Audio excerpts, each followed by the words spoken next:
development. Share this for me. I understand you have done in first and second week, isn't it? All right.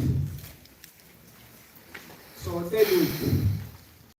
So third week is basically characterized by what we call a trilaminar gem disk. A trilaminar gem disk, meaning that this is the stage of development where the three layers, which are the gem layers, are developed, meaning the ectoderm, mesoderm, and endoderm. So all the three gem layers, they come in this week of development. Later on, those layers give rise to the organs and other tissues in the body. So all the tissues and organs in the embryo will come from these three gem layers. Okay. Now, the appearance of these gem layers marks what we call gastrulation. Gastrulation. So gastrulation is a process in which, the gem layer gives rise to the three, rather the stage of development gives rise to the three gem layers. Okay? So when you look at a diagram, okay, so this 18-day embryo, as we can see, so there is a primitive streak at the caudal portion of this embryo. You can see the appearance is pear-shaped, broader in the cephalic aspect and narrower in the caudal aspect. So the embryo appears like a pear, so pear-shaped appearance. Now, at the caudal end, there is a primitive streak. That line, we can see from the bottom. So initially it's vague in appearance, but later on it becomes more visible. So this is the primitive streak. So initially it's just a shallow groove, but later on, especially on day 15 and 16, it becomes more visible. And the appearance of this streak marks gastrulation, which is the formation of the three gem layers, which I've already mentioned. Now, at the cephalic end of the primitive streak, there is a primitive node. There is a primitive node, which is just like an elevation at the end of the streak. And at the center of this node, there is a pit, a primitive pit. It's just that it's not shown here, but there is a primitive pit at this primitive node. Now this line, primitive streak, this is where cells will be migrating to. Okay, cells from the epiblast. Remember, in the second week is a bilaminar gem disk, where you have epiblast versus hypoblast. Now in third week, it is a trilaminar gem disk. Now how do we make those three layers?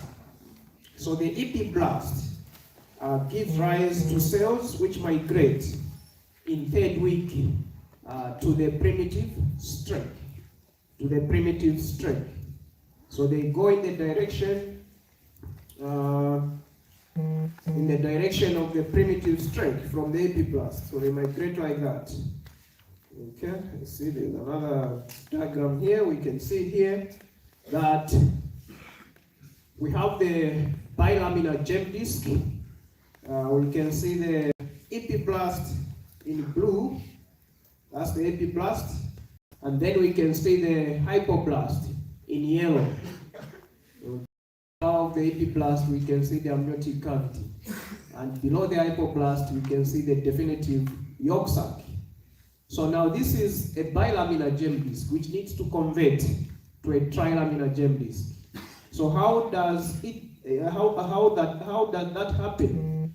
So the primitive streak appears in the caudal portion of this embryo, and this is the primitive streak. And then, like I said, at the end there will be a node and a primitive pit.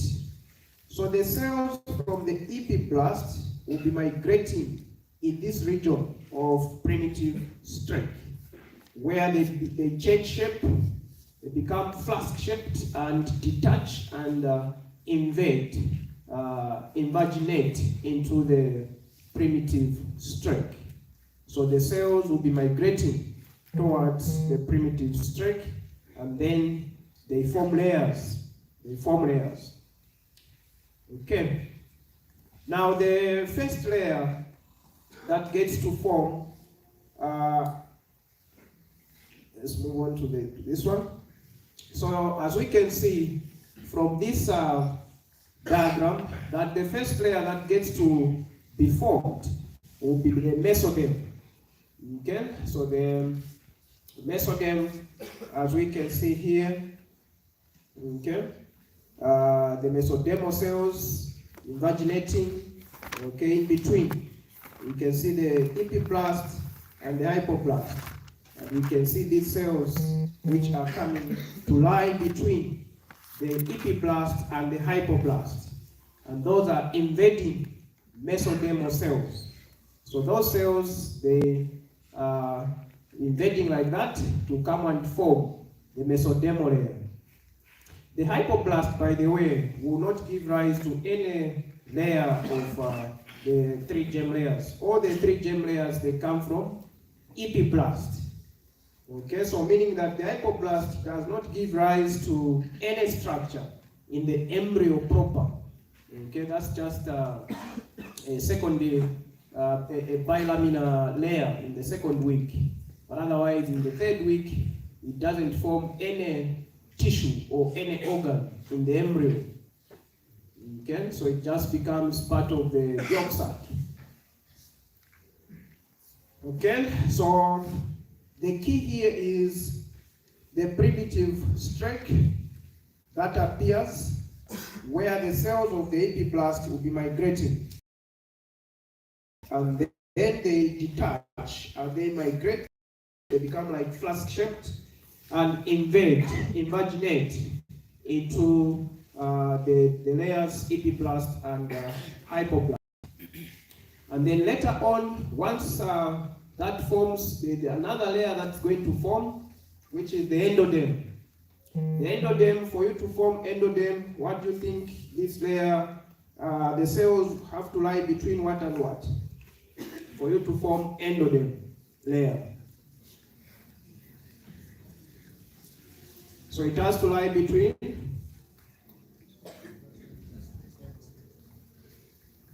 so and displace the hypoblast, isn't it? So the hypoblast, so it means that the endoderm layer has to come and lie between the mesoderm and the hypoblast. Okay, at the bottom there. That's where the endoderm will come and lie. Yes, madam. Come again. Do they do what? Not really. They don't really replace, they just come and lie between. Okay? And then ectoderm will be the remaining epiblast layer on top of the mesoderm. So that will give rise to ectoderm. So by so doing, it means that you have formed all the 3 gem layers: ectoderm, mesoderm, and endoderm. The hypoblast, like I said, it becomes part of the yolk sac. Okay. How does the streak The strike. Yes, how does it appear? How does it appear? Yes. So it just appears by programming of the development process. So there are some factors which make it to appear in the kudo portion. Okay? They are more like some hormones which will direct that the primitive strength should appear in the kudo portion and not in the cephalic portion of the embryo. Okay? So there are just some transcription factors which we won't go into details at this level. So for now, just know that we have the primitive strength that appears in the kudo portion of the embryo. And this is the one that marks the beginning of gastrulation. Okay? Any other question?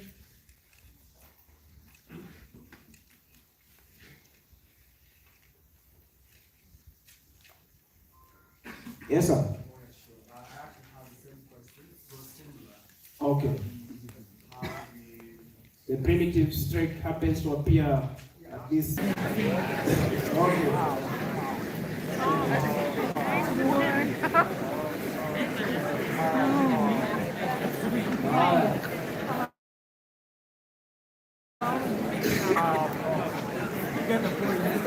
Coming to get this book.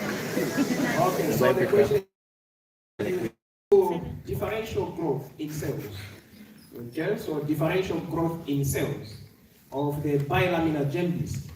So when the bilaminar germ disc is trying to convert into a trilaminar germ disc, the cells grow at different rates. Okay, so the ones in the cephalic portion will grow faster. The cell division happens faster in the cephalic portion than in the kudo portion. And by so doing, it means there's some increase in cell population in the cephalic portion compared to kudo portion.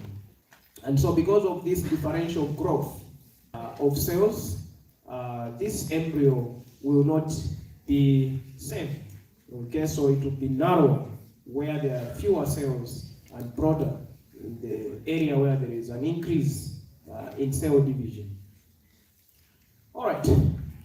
Another point to highlight here, as we can see from this picture at the bottom, there is a buccopharyngeal membrane. Okay, so you can see there buccopharyngeal membrane. Okay, on the cephalic portion,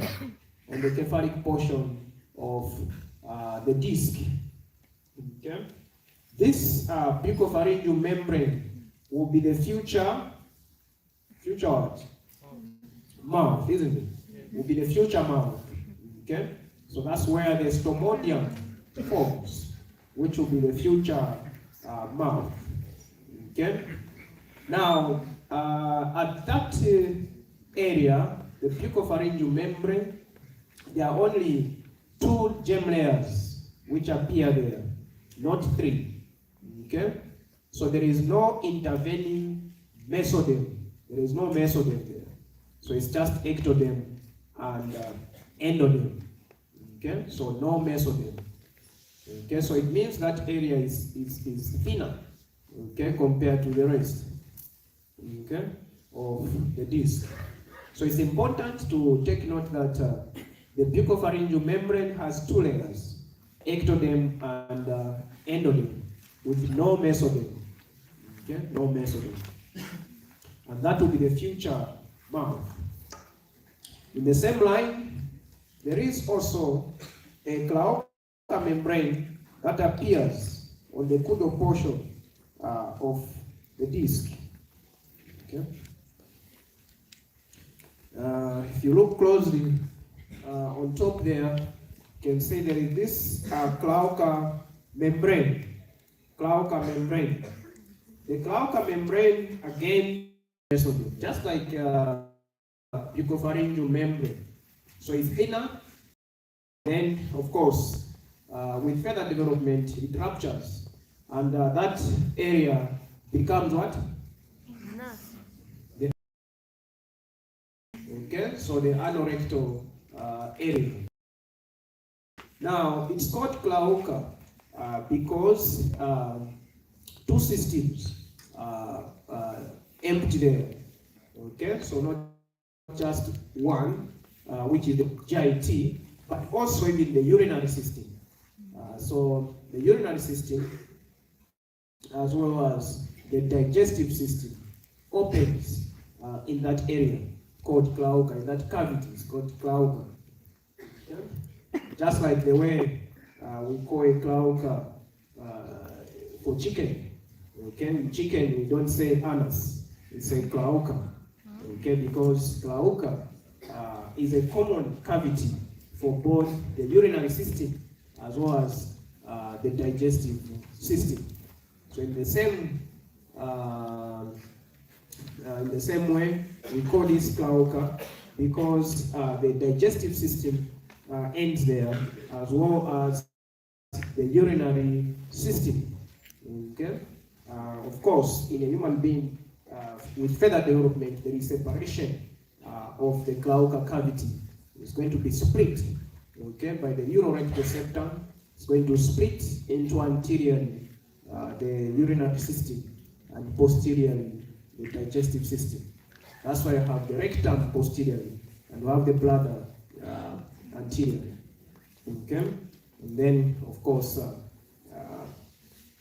with the terminal ends, the anus and the urethra. So a baby can be born with an imperforate anus.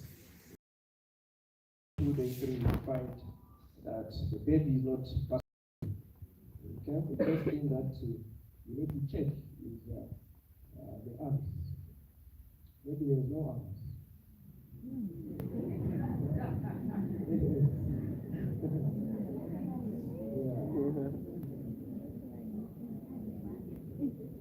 Okay, so that's about the Glauca membrane and the buccopharyngeal membrane.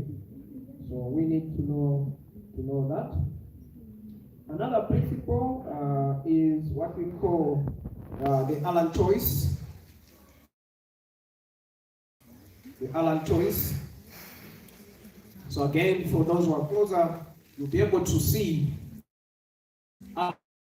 allantois. Okay, so we can see there. Okay, this blind end is called allantois, the Glauca membrane or Glauca plate. We can see there is an allantois, which is a blind end because it's a blind pouch. It's more like a diverticulum. So it's basically a diverticulum, okay, with a blind end. It doesn't go anywhere. So it just goes into the connecting stalk. The connecting stalk is the future umbilical cord. So this structure called allantois is a temporal structure. It's a temporal structure for urination, okay, but just temporal. It remains rudimentary. Okay, so it remains rudimentary. It's temporal. It's supposed to obliterate. It's supposed to close, so to say. Okay, but sometimes you find that bladder umbilical cord, okay, will stop, so to say. So a baby again can be on the umbilicus. Okay, just other animals which walk on 4 limbs. Okay, we have seen a male animal, if it's urinating, you find that it's urinating in the area of the umbilical stump, straight, okay, and become what we call urachus. But sometimes that may not happen, and so the baby is urinating in the umbilical cord stump area. Okay, so urine could be coming out from the genitalia as well as from the umbilical stump after birth. Okay, again, the same can happen even for fecal matter. We have also a diverticulum from the small intestine that goes into the umbilical cord, okay, into the umbilical, into the connecting stalk there. And again, same thing can happen where communication can exist between the intestines and also the umbilical stump. So fecal matter can also come out from the stump. Okay, basically a temporal structure, and it appears around 16th day of development. So in humans, it is rudimentary, okay, but it may give rise to abnormalities of bladder development, like I have mentioned.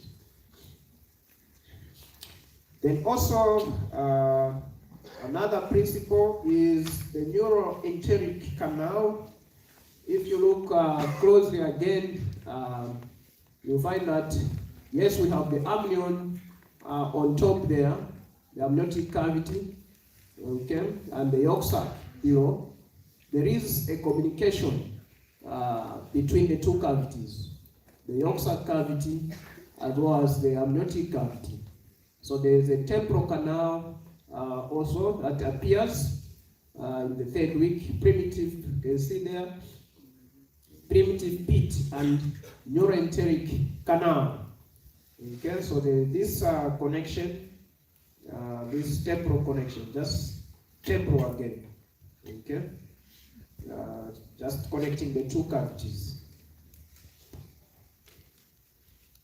Okay, so having highlighted that, we now move to the fate map established during gastulation. The fate map established during gastulation. So fate means destiny. So it means these cells, they are programmed to become something. Okay, they are programmed to become something. Now, the three germ layers, which are ectoderm, mesoderm, and endoderm. Okay, so those layers will form, and then they are programmed to become tissues, to become organs in the embryo. Okay, in the embryo. Now we look at the classification of mesoderm. So mesoderm is divided into three divisions. Okay, into three divisions. We have what we call paraxial mesoderm. Then we have what is known as intermediate mesoderm and lateral plate mesoderm. So it means that the mesoderm that's going to form is going to be programmed to form the three parts, or the three divisions, which is paraxial mesoderm, intermediate mesoderm, and lateral plate mesoderm. Okay? Now the lateral plate mesoderm is further divided. Lateral plate mesoderm is further divided into two layers, an inner layer and an outer layer of lateral plate mesoderm. Okay, so more like the way you have layers for pleural cavity, pericardial cavity, and so on. So in here, those layers will form. We have a visceral layer, which will be inside, and then we have a parietal layer, which will be outside. Okay. The lateral plate mesoderm splits to form two layers with a cavity again in between the two layers. We have what is known as the splanchnopluric mesoderm. That's the visceral layer, splanchnopluric mesoderm, as well as somatopluric mesoderm, which will be on the outside. Okay, not highlighted here. Okay, so we have what is known as the splanchnopluric mesoderm layer, splanchnopruric mesoderm layer, and somatopruric mesoderm layer from the weight soma, which is the body. Okay. Now the paraaxial mesoderm, why is it called paraaxial? Because it lies parallel to the axis of the developing embryo and fetus.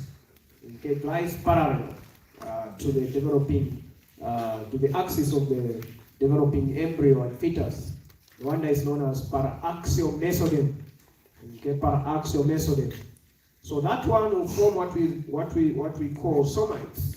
Okay, will form somites. Somites, they are more like structures. Let me just say, at the vertebral column. Okay, at the back here we have vertebrae. We have these bone prominences called vertebrae. These come from somites. Okay, they come from somites. So they are somites. Okay, so the paraaxial mesoderm forms the somites, which later forms a vertebral column or spine. Okay, which is the bone prominences at the back, giving rise to the axis of the embryo and fetus. Among other things, of course, somites will differentiate and give rise to the dermis of skin as well. Okay, but we are not going into the details of that. That's a different lecture. For now, just know the divisions. So paraaxial mesoderm, intermediate mesoderm. The intermediate mesoderm will give rise to the genitourinary system. Genitourinary system, meaning the urinary system as well as the genitalia. So the gonads, ovaries in the female, testes in the male, as well as the urinary system, the kidneys. Okay. That's the intermediate mesoderm. Then the lateral plate mesoderm, of course, like I mentioned, forms the two layers with the cavity, and that contributes to the serous cavities in the body. Okay.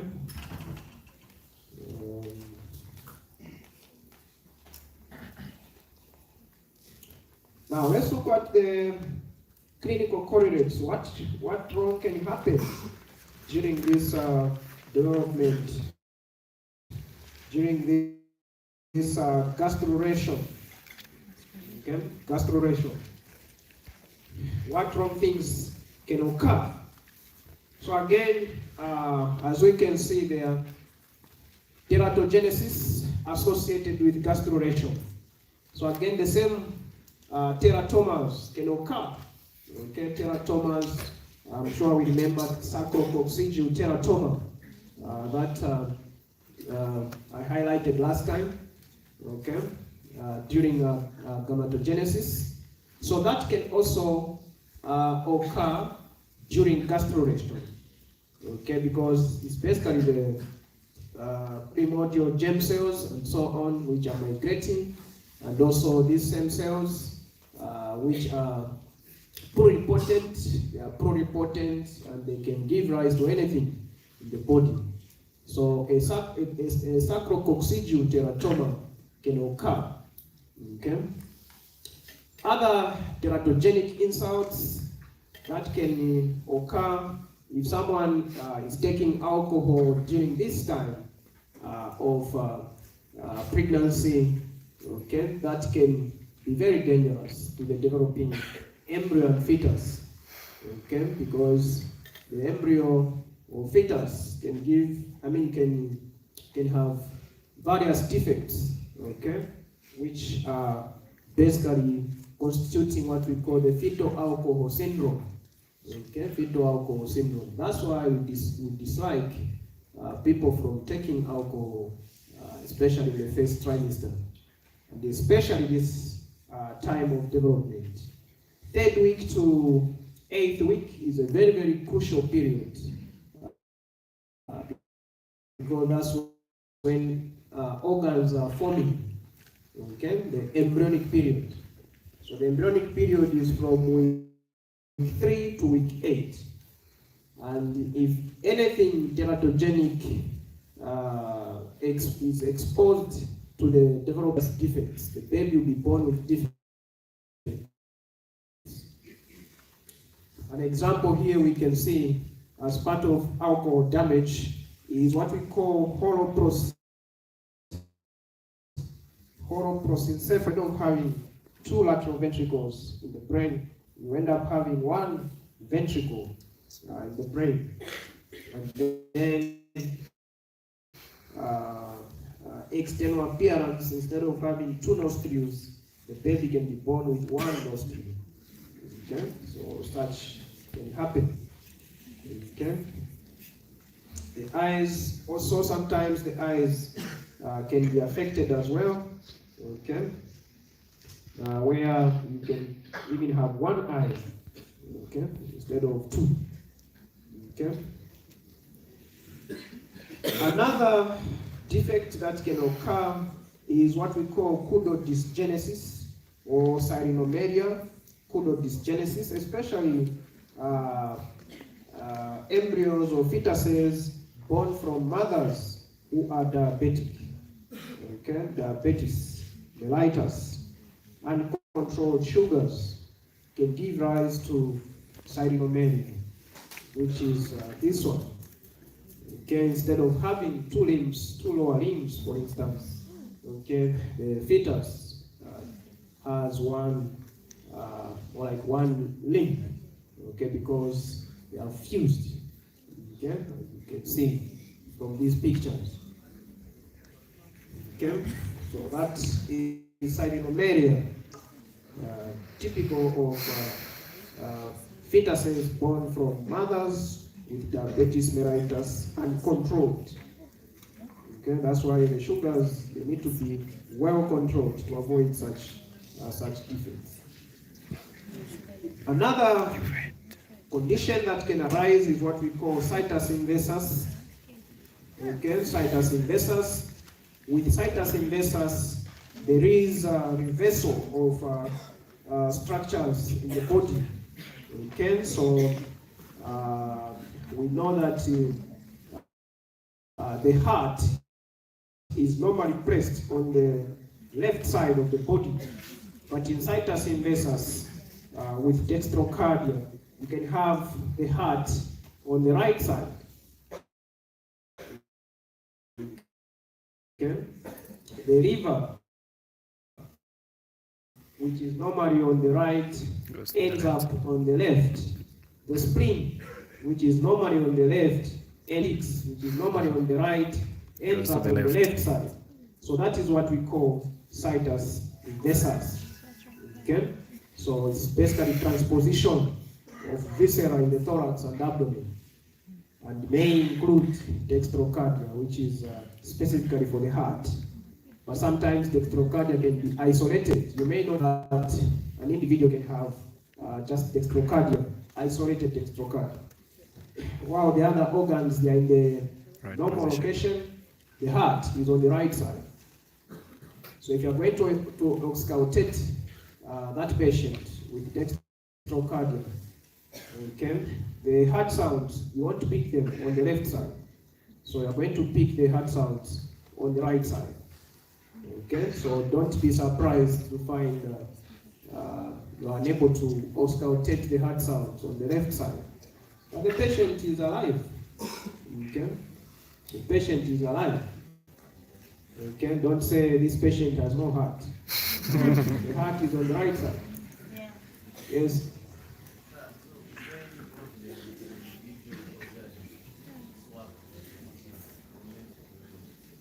Is there any problem?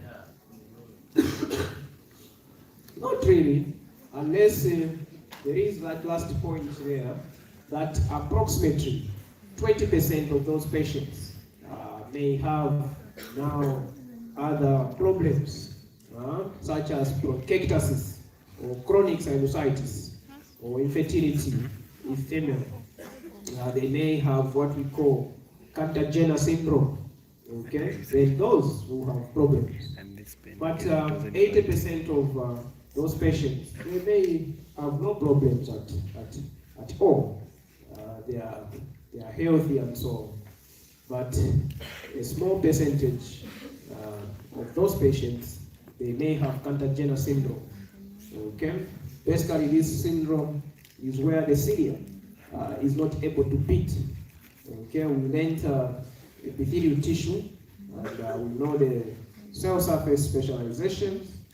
Cilia is able to beat. Okay, in Cantor-Jenner syndrome, the cilia is not able to beat. Okay, and so it means that wherever there is cilia, there will be problems. So, for instance, in the female, the fallopian tubes. Okay, those fallopian tubes, they have cilia, they may have cilia, but the cilia is not able to beat. And so it means that the ova will not be transported towards the uterus. And so they will be infertile. In the respiratory tract, it's the same.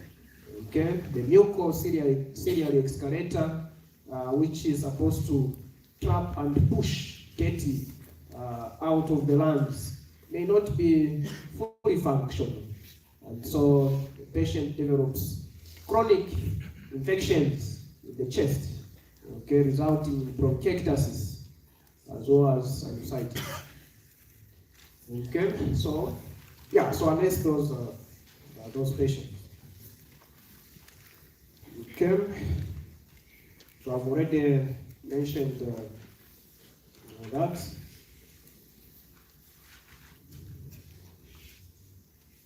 The spleen reflects the differences. Okay, we have already mentioned the spleen may be found in the abnormal location and so on.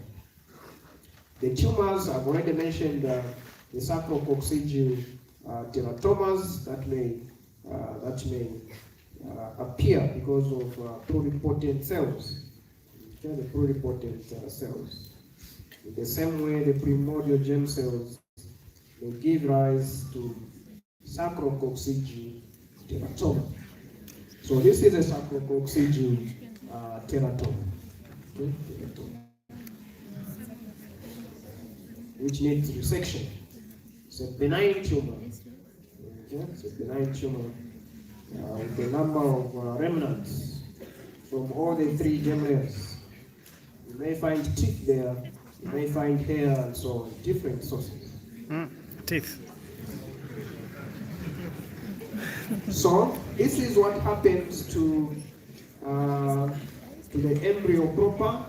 In the embryo proper, the trilaminar germ disc basically forms the three germ layers.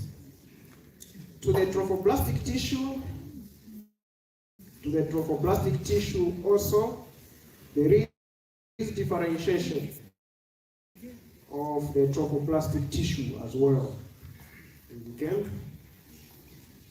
and this is marked by the differentiating villi.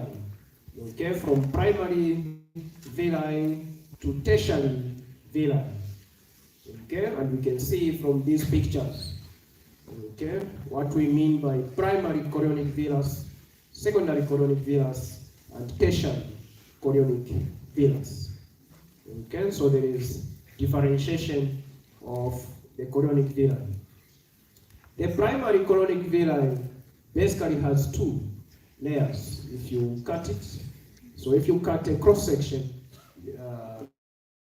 it has a core of cytotrophoblast surrounded by syncytial trophoblast. That is a primary chorionic villi. Chorionic villus, by appearance of mesodermal tissue in the middle or in the core. So you can see there is a core of mesoderm, then surrounded by cytotrophoblast and syncytial trophoblast. Yes, sir. Sir, can you please go back to the previous slide? Which one? The tumor. Yes, sir. Why is it common in females? Why is it common in Females. We don't know why. It happens. All right. So, mesodermal core is appears in the secondary chorionic villus. then surrounded by cytotrophoblast and syncytial trophoblast. And then the tertiary colonic villus, there is now appearance of capillaries or blood vessels. Okay, so we can see there capillaries appearing in the mesoderm. The whole idea of bringing mesoderm is that mesoderm should give rise to the blood vessels. Okay, so that's why we have the blood vessels appearing in the tertiary villi. Now, these villi, they are separating. Okay, they are separating the maternal blood from the fetal blood. Okay, in the human placenta, the fetal blood doesn't mix with the maternal blood, and so there is a barrier, a placental barrier that blocks these two systems of blood from mixing. Okay, so in these villi, okay, there will be fetal blood. Okay, so this is basically fetal blood, which is going to be circulating within the colonic villi. But the colonic villi, they are dipping into the maternal blood at the level of the placenta. Okay. Now, if you look at the barrier between the maternal blood and fetal blood, okay. If you start from inside, going outside. So here, this is fetal blood. If you're starting from here, going outside, let's say on the outside here, there is maternal blood, and you are asked to list the components of the placental barrier that blocks fetal blood from mixing with maternal blood. The first layer, of course, will be the endothelium. The endothelium of the capillaries. That will be the first one. So that will be the first one if you're starting from here, from inside going outside. And then from the endothelium of the capillary, you are going to go to the mesoderm. Mesoderm. This is mesoderm. And then from mesoderm, you are going to go to cytotrophoblast. This one. And then from cytotrophoblast, you have syncytial trophoblast. So those are the four structures that are going to separate maternal blood from fetal blood. Okay. So you are expected to know the differences. Okay, if we say a primary, how does it differ from a tertiary colonic villus, from a secondary colonic villus? So you should be able to remember these pictures. I want to ask. So you can see here, okay, this is the connecting stock, basically the umbilical cord, and we can see the blood vessels in the cord, okay, carrying oxygenated blood and deoxygenated blood, okay, and this is the placental area. The intervillous spaces, in these intervillous spaces, this is where you find maternal blood. This is maternal blood. Now this maternal blood does not mix with the fetal blood in the colonic villi. You can see the blood is just coming like that. Okay, it loops. The blood vessels, they loop like that. Okay, and then gaseous exchange occurs. Oxygen from the maternal blood and nutrients diffuse into the colonic villi vessels, and then vice versa. The carbon dioxide and waste metabolic products will diffuse out from the villi into this maternal blood. And so it means that from time and again, this blood, which is being brought into the intervillous spaces by the maternal blood vessels, this blood needs to be replaced. in order to generate a concentration gradient. Okay, so you need this to be emptied once in a while. This blood needs to be emptied so that new blood comes in. Okay, otherwise there will be no concentration gradient. Okay, so the maternal blood and the fetal blood, they don't mix. However, we have some congenital infections which are able to cross from the maternal blood into the fetal blood. Okay, what we abbreviate as TORCH infections. Okay, so we have some microorganisms, okay, such as toxoplasmosis, rubella, German measles, syphilis, and so on.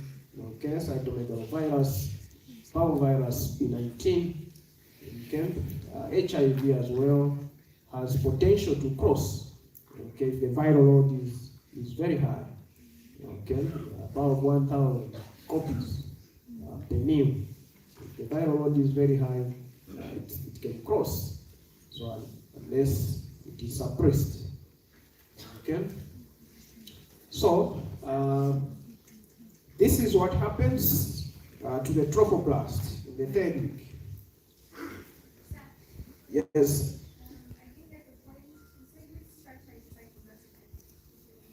Which structure is it?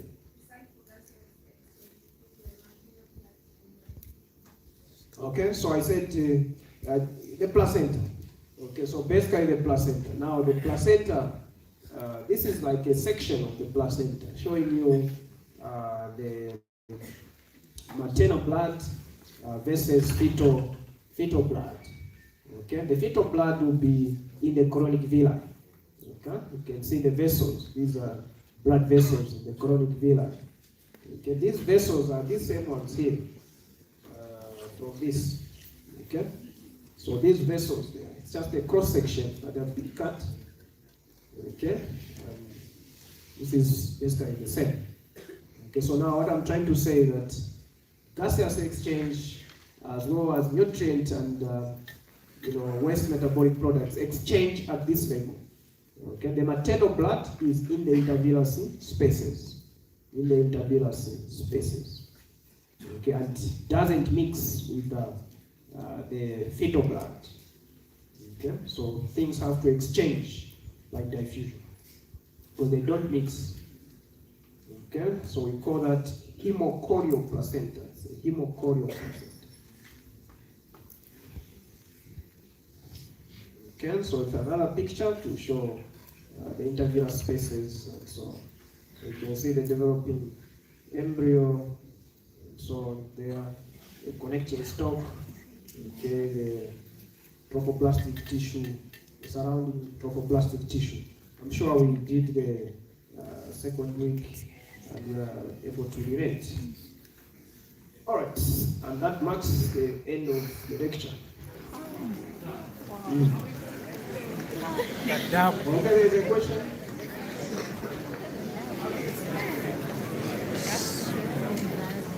Come again? Well, how is blood drained? Okay, good.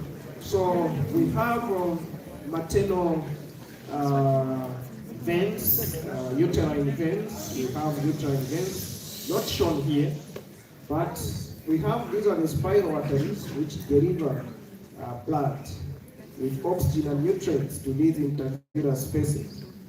At the same time, we have uterine veins, venous aspect, which drains the blood from here, okay, due to pressure differences and so on. Yeah. Yes, sir.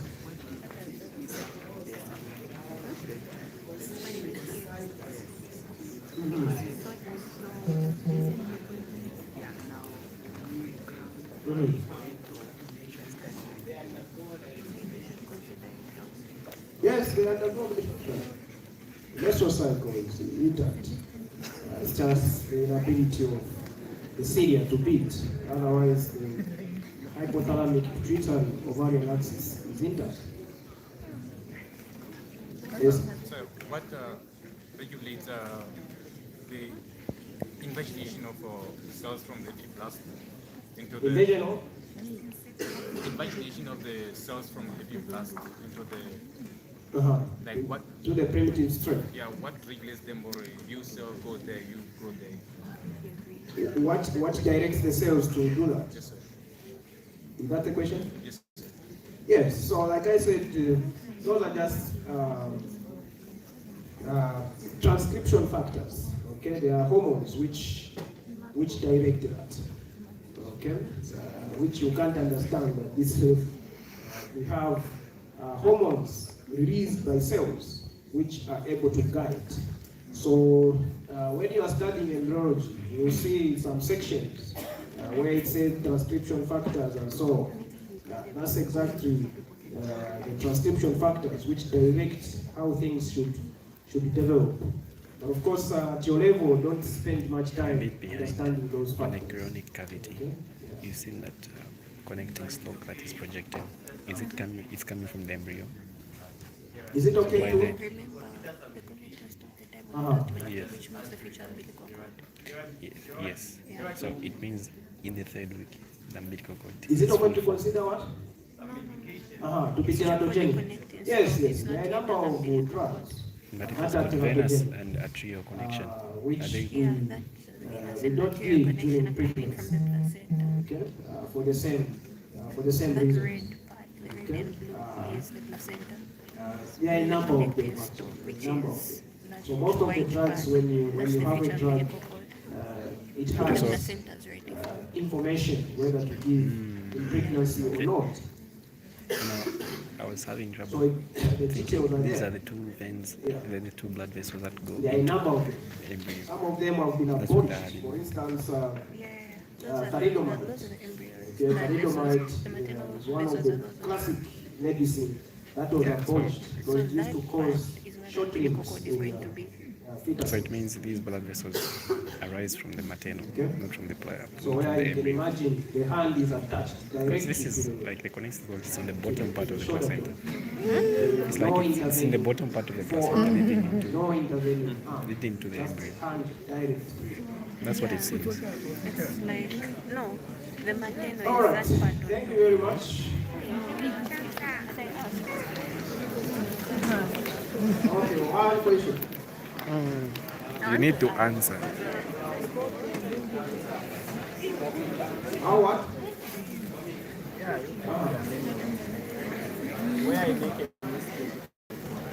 It's outside the scope of direction. But anyway, we have the beta HCG. That's the hormone which causes vomiting.